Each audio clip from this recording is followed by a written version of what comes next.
14 million copies, 5 seasons of anime, a live-action show. I mean, we're talking about a series that on the surface is a rom-com, but it's clearly become this huge cultural force. It's a total juggernaut.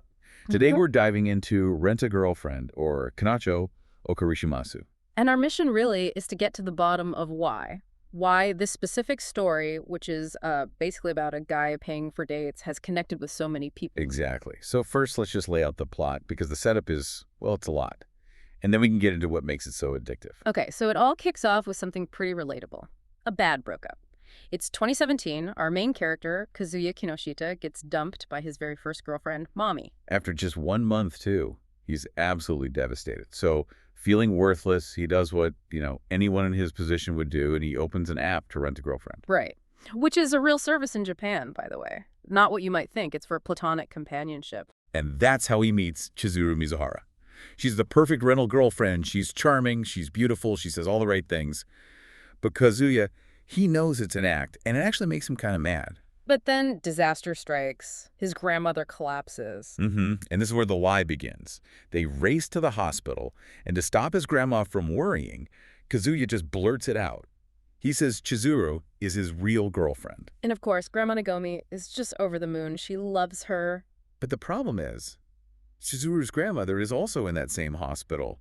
And, you guessed it, she's best friends with Kazuya's grandma. So now they're stuck. They are completely trapped. And as if that weren't enough, they find out they're next-door neighbors and go to the same college. It's this perfect storm of sitcom logic. The lie just snowballs, and that's the engine driving everything. Okay, so let's talk about the appeal. Because Kazuya himself, he's a very polarizing character. That is one way to put it. I mean, critics and fans, they call him indecisive, a coward, driven by these really cringe-worthy impulses.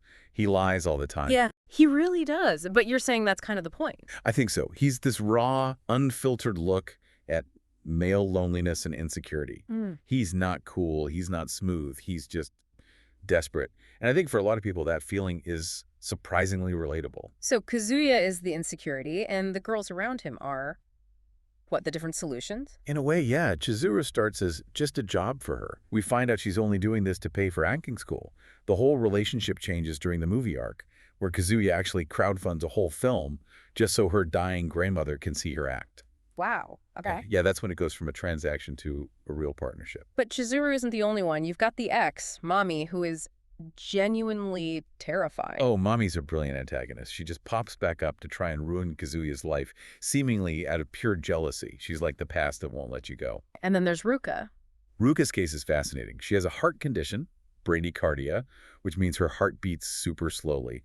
And Kazuya, for whatever reason, is the only person who makes her heart rate, speed up. So she's chasing him because he makes her feel physically alive. Exactly. It's a lot for one guy to handle. Yeah. And all this tension, this constant fear of the secret getting out, it just builds and builds until the Hawaiians arc. That's the big one, right, where it all blows up. The nuclear option. Mammy finally exposes the entire lie in front of everyone. It's the moment the whole series was building towards. It sounds incredibly stressful. But there's a deeper theme here, isn't there? I read that the author, Reiji Miyajima, actually rented a girlfriend for research. He did. And he wrote about the indescribable loneliness he felt the second the date was over and it became a transaction again. That moment he paid her. That sudden drop from intimacy back to reality. Right. And the show argues that these services can actually be curative for mental health. It's exploring the line between a business deal and real emotional support. It asks if something is really fake, if it makes you feel human again. That's the question. And clearly people are still fascinated by it. The 5th anime season is scheduled for April 2026, so just 2 months from now.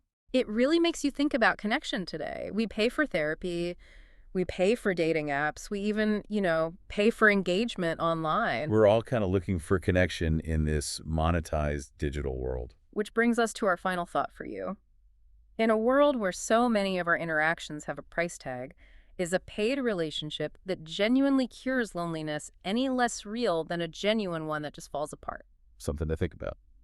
Thanks for listening to The Deep Dive. We'll catch you next time.